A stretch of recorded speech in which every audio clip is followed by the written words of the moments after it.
Selama beberapa hari ke depan, ekspresi fans United akan sangat sumringah. Michael Carrick memang masih belum membuktikan konsistensinya bersama Manchester United dan terlalu dini untuk menilai Carrick. Namun Carrick sudah berhasil membuat fans United kembali bernostalgia dengan DNA yang dulu sempat hilang. Para pemain yang sebelumnya hilang arah pelan-pelan diberikan peran terbaik. Bruno Fernandes, Kobbie Mainoo hingga Patrick Dorgu tampil begitu berbeda di bawah asuhan Carrick. Kemudian ada satu hal yang paling jelas terlihat adalah perubahan mental. United tetap bergairah menggempur lawan meskipun sudah mencetak gol lebih dulu. Fenomena ini tak pernah terlihat di era kepemimpinan Amorim.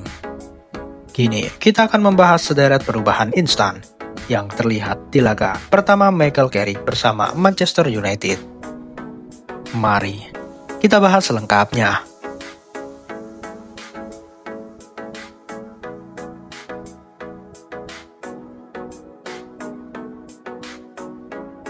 Michael Carrick memang baru melakoni satu pertandingan sebagai pelatih interim Manchester United.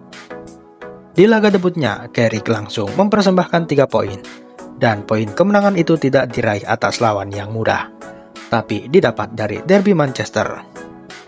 Sebagian fans United mungkin menilai terlalu berlebihan untuk membanggakan kemenangan kontra City. Banyak yang menyebut itu cuma hoki. Tapi kalau hoki, kenapa United bisa menang 2-0? Bahkan seharusnya 5-0. Ada pula yang berucap United memang menang dari City yang timnya compang-camping. Sehingga menurut keyakinan mereka, kemenangan ini tidak usah dirayakan berlebihan. Kalau begitu, kenapa media Opta mengunggulkan The Citizen yang katanya tak full squad dengan persentase 50,6%? Opta cuma memberikan United peluang kemenangan sebesar 25,9%. Apapun alasannya, fans United berhak untuk euforia dan bersenang-senang dengan hasil derby Manchester. Ada sebuah pepatah yang bilang, kubu yang menang merayakan, sementara yang kalah mencari alasan. Selain itu, Pep Guardiola sendiri mengakui kalau United sangat layak menang. Salut untuk pelatih top asal Spanyol ini, karena Pep justru memarahi anak asuhnya supaya bisa menerima kekalahan dan tak sibuk mencari alasan. Para pemain saya tidak boleh banyak mengeluh atau mencari alasan dari pertandingan ini. Jika mereka melakukan itu, kami akan berada dalam bahaya besar di masa mendatang. Hari ini United sangat layak menang. Statistik dan analisis membuktikan itu, tegas Guardiola. Pengakuan Pep ini membuat fans United harus menyadari satu hal. Mereka boleh berbeda pendapat soal hukum merayakan kemenangan. Namun mereka rasanya harus sepakat kalau laga melawan City menghadirkan nostalgia. Nostalgia tentang bagaimana United bermain di era kejayaannya semasa dilatih Sir Alex Ferguson. Dan Carrick berhasil menghadirkan itu kembali di Old Trafford. Bermain dengan Manchester United way. Begitulah orang-orang menyebut DNA Manchester United di derby Manchester. Kita melihat United menyerang dengan spontanitas yang terukur, counter attack kilat, dan gol pertama yang dicetak Bryan Mbeumo adalah buktinya. Pemain-pemain City berlari sampai kehabisan napas untuk menghentikan serangan United. Proses gol tersebut mengingatkan fans United pada musim 2007-2008. Kala itu United punya 3 striker yang sangat mematikan di situasi counter attack. Wayne Rooney, Cristiano Ronaldo, dan Tevez adalah momok menakutkan saat transisi menyerang. Sekarang Carrick ingin kembali membangkitkan aura itu. Ia berusaha membuat United bermain lebih direct, tapi juga bisa mengontrol pertandingan saat dibutuhkan. Salah satunya terlihat pada momen jelang akhir babak kedua. Bruno Fernandes, Luke Shaw, dan Matheus Cunha bermain umpan kucing-kucingan yang membuat para pemain City bingung. Passing-passing pendek ini kelihatannya simpel, tapi harus diakui dengan cepat dan presisi. Hasilnya, The Citizen kesulitan merebut bola dari kaki pemain United.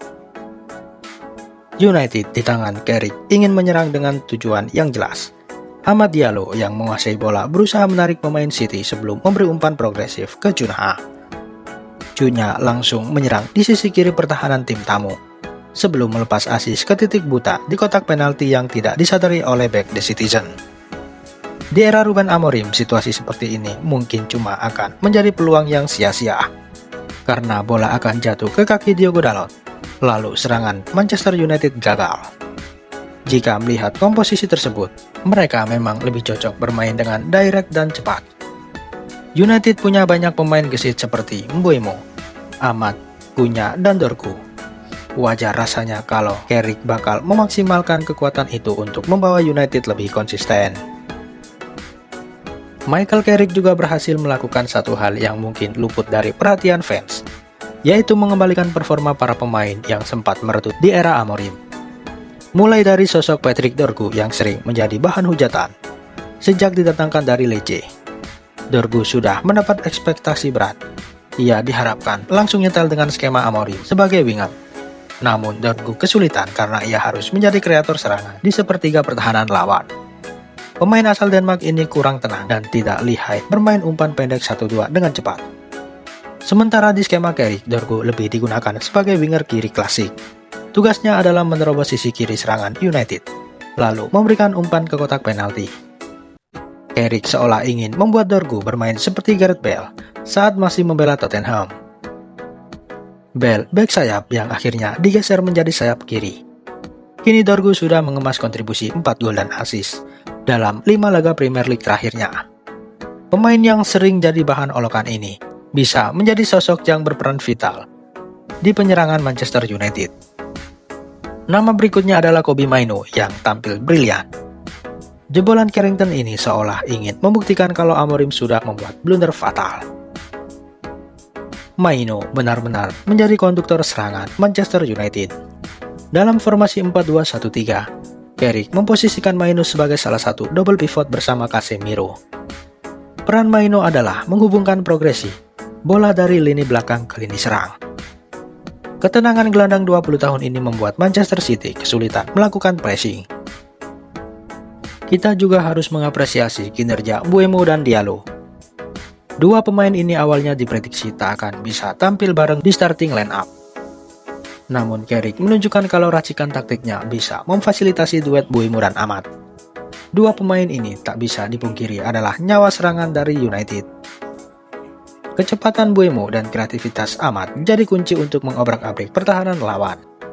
Sekarang Carrick tetap bisa memainkan Mbeumo dan Ahmad tanpa harus menyingkirkan salah satunya. Selain itu, Carrick juga punya nyali untuk langsung menurunkan Harry Maguire di derby Manchester.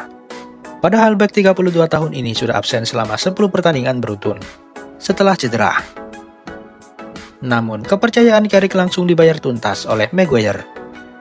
Harry Maguire benar-benar mengunci Haaland dan seperti tak bermain di pertandingan tersebut. Maguire benar-benar membuli para pemain The Citizen yang berani lewat di depannya.